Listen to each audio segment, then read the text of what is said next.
Hi everyone. So, నేను బాబుకేంటంటే ఇప్పుడు 9 months ప్లస్‌కి ఉగ్గు ఎలా ప్రిపేర్ చేసుకోవాలనేది నేను ఇంగ్రీడియెంట్స్‌తో అండ్ ప్రాసెస్‌తో నేను వన్ బై వన్ ఎక్స్‌ప్లెయిన్ చేసుకుంటూ వెళ్తాను. సో, వీడియో అయితే ఎక్కడ కూడా స్కిప్ చేయకుండా చూడండి. సో, నార్మల్‌గా పిల్లలకి 6 మంత్స్ ప్లస్ నుంచి మనం ఉగ్గు స్టార్ట్ చేస్తాము. సో, నేనైతే బాబుకి 7థ్ మంత్‌లో నుంచి ఉగ్గు స్టార్ట్ చేశాను. సో, వాటిలో ఏంటంటే ఒక్కొక్క ఇంగ్రీడియెంట్ నేను యాడ్ చేసుకుంటూ వెళ్ళాననమాట. సో, ఫస్ట్ అయితే మనం క్వాంటిటీ ఎక్కువ ఎప్పుడు రైస్ తీసుకోవాలి. రైస్ తీసుకున్న తర్వాత దాన్ని బట్టి మనం ఏంటంటే పిల్లలకి ఏది డైజెషన్ అవుతుందనేది చెక్ చేసుకొని ప్రాపర్‌గా అవి యాడ్ చేసుకోవాలి.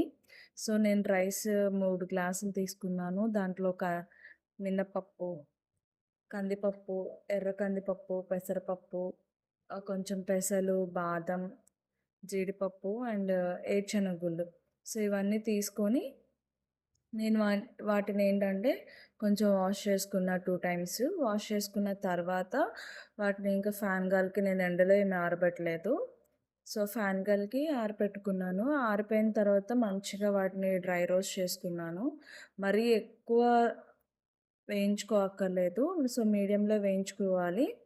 వేయించుకున్న తర్వాత వాటినేంటంటే పౌడర్ పట్టుకొని ఉగ్గు ప్రిపేర్ చేసుకోవడమే. సో, దాంట్లో కొంచెం ఘీ యాడ్ చేసుకొని పెడితే సరిపోతుంది. పిల్లలు చాలా ఇష్టంగా తింటారు అండ్ వెయిట్ గెయిన్ కూడా అవుతారు. సో, ఈ వీడియో మీకు ఎలా అనిపించింది? ప్లీజ్ నచ్చితే గనుక లైక్ చేసి సబ్స్క్రైబ్ చేయండి. అందరికీ షేర్ చేయండి. నెక్స్ట్ వీడియోతో మళ్ళీ టచ్‌లోకి వస్తాను. Stay tune to Royce official YouTube channel.